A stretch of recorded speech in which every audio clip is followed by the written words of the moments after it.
नमस्कार, बहुत स्वागत है आपका। आप देख रहे हैं इंडिया टीवी। मैं हूं आपके साथ प्रिया सिंह सोमवंशी। पाकिस्तान में वो होने वाला है जो पहले कभी नहीं हुआ। 77 सालों से तमाम सरकारों को कठपुतली की तरह नचाने वाली फौज अब खुद कठपुतली बनने वाली है। और ऐसा इसीलिए क्योंकि पाकिस्तानी फौज के आका अमेरिका का दिमाग घूम चुका है। अमेरिका ने पाकिस्तानी आर्मी चीफ के पर कतरने की पूरी तैयारी कर ली है। जनरल आसिम मुनीर अब न घर का रहा न घाट का। अमेरिका ने किनारे लगा दिया और पाकिस्तानी आवाम पहले ही फौज से खार खाए बैठी है। डंडे और बंदूक के जोर पर 25 करोड़ पाकिस्तानियों को हाँकने वाली फौज अब क्या करेगी?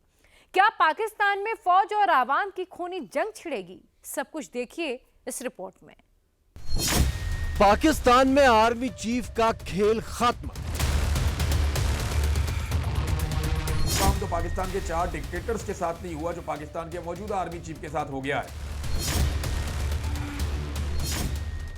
पाकिस्तान का फौजी जनरल इस्तीफा देगा। इस मुल्क में रेजिग्नेशन की तो कमी है। इस मुल्क में इस्तीफों ही की तो जरूरत है।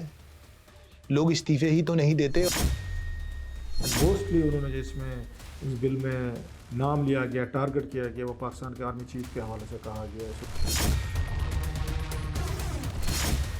पाकिस्तानी आर्मी चीफ मांगे रहम की भीख। इस वक्त आपका ट्रेडमार्क क्या है? भिखारी।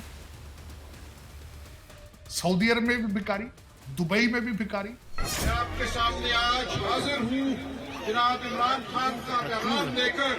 पूरे पाकिस्तान में लोग अगवा हो रहे हैं। पूरा पाकिस्तान आज जाग उठा है। पाकिस्तान में जो आज तक नहीं हुआ वो अब होने वाला है। 77 सालों से पाकिस्तान में बस यही देखा सुना गया कि फौजी जनरल ने प्राइम मिनिस्टर का तख्ता पलट कर दिया। फौजी जनरल ने प्राइम मिनिस्टर को फांसी पर चढ़ा दिया। आर्मी चीफ ने पीएम को देश निकाला दे दिया। लेकिन पाकिस्तान के मौजूदा आर्मी चीफ के साथ जो होने वाला है वो इस इतिहास से एकदम उलट है। पाकिस्तानी आर्मी चीफ के खिलाफ अमेरिकी संसद में एक बिल पेश हो गया है। इस बिल में आर्मी चीफ आसिम मुनीर पर बैन लगाने का प्रस्ताव है। इस बिल में पाकिस्तान में डेमोक्रेसी बहाली का प्रस्ताव है और पाकिस्तान में डेमोक्रेसी की राह में सबसे बड़ा रोड़ा आर्मी चीफ को ही बताया गया है। मोस्टली उन्होंने जिसमें इस बिल में नाम लिया गया, टारगेट किया गया, वो पाकिस्तान के आर्मी चीफ के हवाले से कहा गया है। So that's a very important big development. इससे पहले कभी सुनने में नहीं आया। पाकिस्तान पे ओवरऑल तो सैंक्शंस की बात होती रही है, बिल भी आते रहे हैं, लेकिन पीटीआई को ये तो है ना कि उन्होंने इस तरह का बिल वहाँ पर पेश करवा दिया। और करवाया कहाँ से? 2 मुख्तलिफ पार्टी से उन्होंने करवाया है। बात क्या करेगा? तो फिर अमेरिका पाकिस्तान से अगर कोई ताउन लेना चाहता है या इन्वाइट करता है, पेंटागन करता है पाकिस्तान के मिलिट्री टॉप ऑफिसर को, तो वो क्या करेंगे? दावतें आना बंद हो जाएंगी। दरअसल इमरान खान की पार्टी ने अमेरिका में एक लॉबिंग फर्म को काम पर लगाया था। इस लॉबिंग फर्म के जरिए इमरान ने अमेरिका में अपनी ही फौज के खिलाफ माहौल बनाया। लॉबिंग फर्म ने अमेरिकी सांसदों को इमरान के पक्ष में किया और यही अमेरिकी सांसद पाकिस्तानी आर्मी चीफ के खिलाफ संसद में बिल लेकर आए हैं। जी हां, जेल में बंद होकर भी इमरान खान ने अपनी फौज को घुटनों पर ला दिया है। आर्मी चीफ को भीख मांगने पर मजबूर कर दिया है। एक्चुअली इमरान खान साहब को कायल करने की कोशिश की जा रही है कि वो एस्टेब्लिशमेंट के साथ जो मुज़ाकरात के मामलात हैं उनको आगे बढ़ाएं। मैंने आपको पहले ही बताया कि एस्टेब्लिशमेंट को अब बहुत जल्दी हो गई है। वो बहुत ज़्यादा फ्रस्ट्रेशन में है। उनको फौरी तौर पे इन मामलात को हल करना है, क्योंकि पाकिस्तान के आर्मी चीफ के खिलाफ इस वक्त अमेरिका में और वहाँ पे अमेरिका में जो कांग्रेसमैन हैं उन्होंने एक बिल पेश कर दिया है और उस बिल के नतीजे में आर्मी चीफ पे और दीगर लोगों पे पाबंदियां लग सकती हैं। 180 दिन में उस बिल के ऊपर जो है वो वोटिंग होनी है।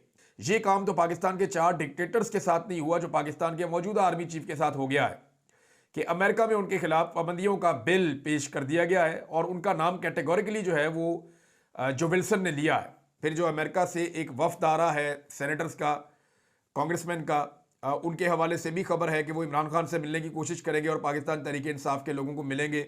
अगर इमरान खान साहब बीच में आ जाते हैं, यानी बाहर आ जाते हैं, तो फिर ये मामला खटाई में पड़ सकता है।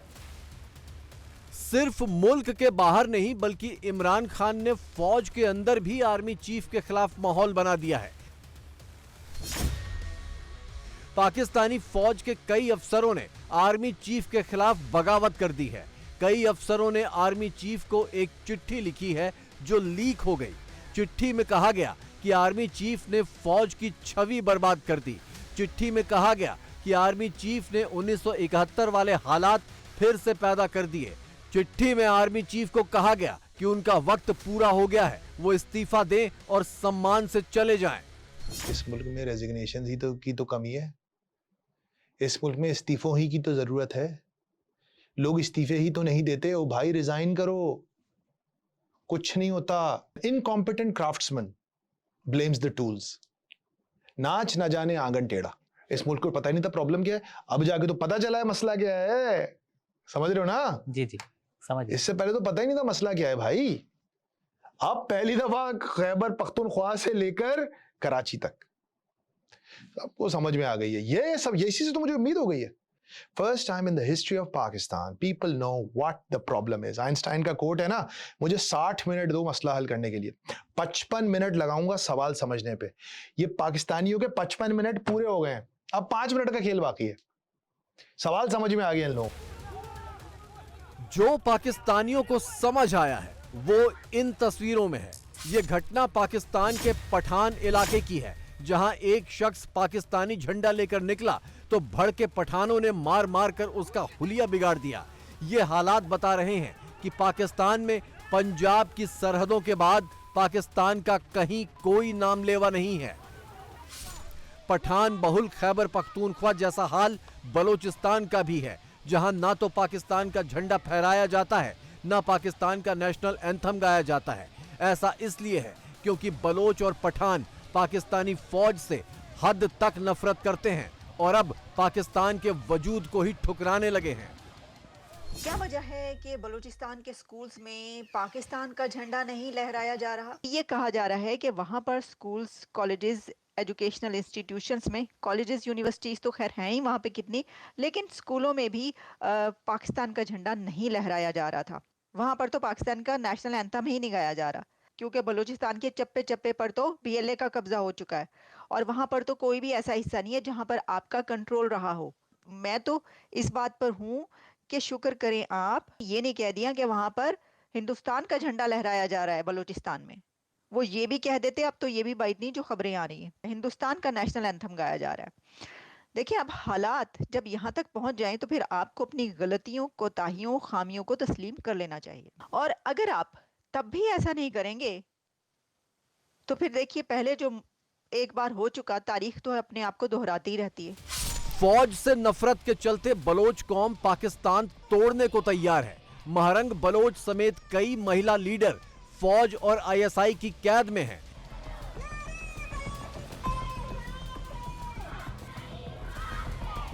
इमरान खान की भी सबसे बड़ी दुश्मन फौज है। फौज के खिलाफ बागी हुए पठानों का समर्थन तो इमरान खान के पास पहले से है। अब बलोचों का भी समर्थन हासिल करने के लिए इमरान खान मौके का चौका मारने निकल पड़े हैं। फौज के खिलाफ धरने पर बैठे बलोचों के पास इमरान के दूत उनका खास पैगाम लेकर पहुंच गए हैं।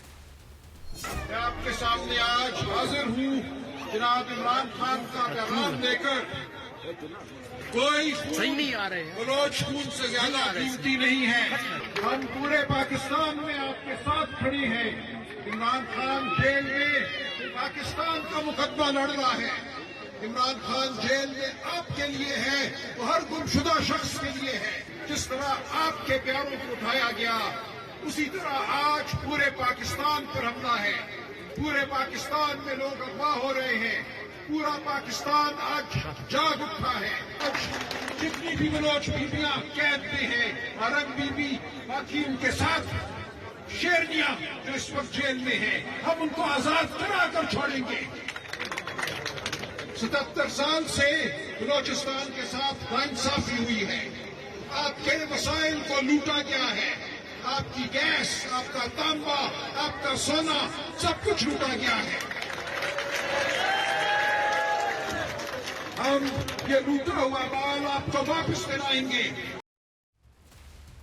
इमरान खान दूसरी बार नोबेल शांति पुरस्कार के लिए नॉमिनेट किए गए हैं। पुरस्कार मिलना या ना मिलना अलग बात है, लेकिन उनके नॉमिनेशन को लेकर ही उनके समर्थकों ने ऐसा माहौल बना दिया मानो वो कोई नेता नहीं मसीहा हो। दुनिया भर में लॉबिंग और सोशल मीडिया पर नैरेटिव कैंपेन के जरिए इमरान ने अपनी फौज की कब्र खोद डाली है। अरब देशों में कटोरा लेकर सजदा करते फिरते शहबाज शरीफ और उनके आर्मी चीफ से दुनिया को अब जवाब देते नहीं बन रहा है। एक ऑक्सफोर्ड से बंदा पढ़ के निकला है, प्ले बॉय है, बच्चे उसके बगैर शादी के कई हैं, लेकिन वो भी जाता है और पाकिस्तान की सियासत में वो एक पावर पॉलिटिक्स का हिस्सा बनता है और उसको आबादा कपड़े पहनने पड़ते हैं मुर्शद के, रियासत मदीना। आज उसका फंदा पाकिस्तान के गले में पड़ चुका है और 77 साल से आप एड़ियां रगड़ रहे हैं चीमा साहब। इस वक्त आपका ट्रेडमार्क क्या है? भिखारी। सऊदी अरब में भी भिखारी, दुबई में भी भिखारी, हर कंट्री में जाते हैं तो खैरात मांगते हैं। आपका वजीर आजम भी कहता है कि मैं खैरात मांग रहा हूं। ये अब ट्रेडमार्क बन चुका है। आपने इसीलिए पाकिस्तान बनाया था चीमा साहब। This was the objective. मैं गारंटी कर सकता हूं आज बैठ के कि आप तरक्की नहीं कर पाएंगे जब तक आपके रिलेशनशिप भारत से, ईरान से, अफगानिस्तान से, चाइना से ठीक नहीं होंगे, बैलेंस अप्रोच नहीं होगी, आप तरक्की नहीं कर पाएंगे। आप इसी तरह जलीलो ख्वार हो। आप क्या है, आपकी डायरेक्शन क्या है? इंग्लिश से आपकी नफरत इसलिए है कि मुगलों से जो ब्रिटिश है उन्होंने हुकूमत छीनी थी। हिंदुओं के साथ आपकी नफरत है जी कि वो बुत परस्त हैं जी, आप पता नहीं आप किस किस्म के, आपका मजहब। When you portray like a non-workable people, people are entitled to say that. सबसे दिलचस्प बात यह है कि अपनी ही फौज को तबाह करने और आर्मी चीफ की वर्दी उतारने की सुपारी लेकर बैठे इमरान खान को पाकिस्तान की बड़ी आबादी अपनी सिर आंखों पर बिठाए हुए है। इसका साफ मतलब तो यही है कि पाकिस्तान के आम लोग भी अब अपनी फौज से भिड़ने और उसे हराने का मन बना चुके हैं। जब तक आपकी पॉलिटिकल लीडरशिप नहीं होगी ना, ये चीज़ कंट्रोल नहीं हो सकती। आर्मी ने कभी कभी कोई चीज़ नहीं की। आप लोगों ने स्ट्राइक्स करके, लोगों को बेघर करके, लोगों को दरबदर करके आपने देख लिया। आपने सारे ऑपरेशंस करके देख लिए हैं। जब तक आप इसका पॉलिटिकल हल नहीं निकालेंगे, जैसे इमरान खान ने कहा है, आप कुछ नहीं कर सकते। एक नेशनल लीडर ज़रूरी है आपके लिए, और नेशनल लीडर इस वक्त वो जेल में बैठा हुआ। अगर मैं इसको वोट दे रहा हूँ ना, तो भाई मैं इसी को ही वोट दे रहा हूँ। अगर मैंने वोट इसको दिया तो इसको लेकर आओगे तो दहशतगर्दी भी बढ़ेगी, सब कुछ बढ़ेगा फिर। और कहें जी हमें अलहदा से मुल्क चाहिए, इससे मुल्क सुधरते नहीं है। पाकिस्तान इंडिया से अलहदा हुआ, क्या उखाड़ लिया हमने? इसी मुल्क का एक एहसास हूँ इराक के अंदर महफूज रहा तो वो इमरान खान का टाइम था। मुझे उसके बाद कभी भी पश्तून महफूज नहीं रहे।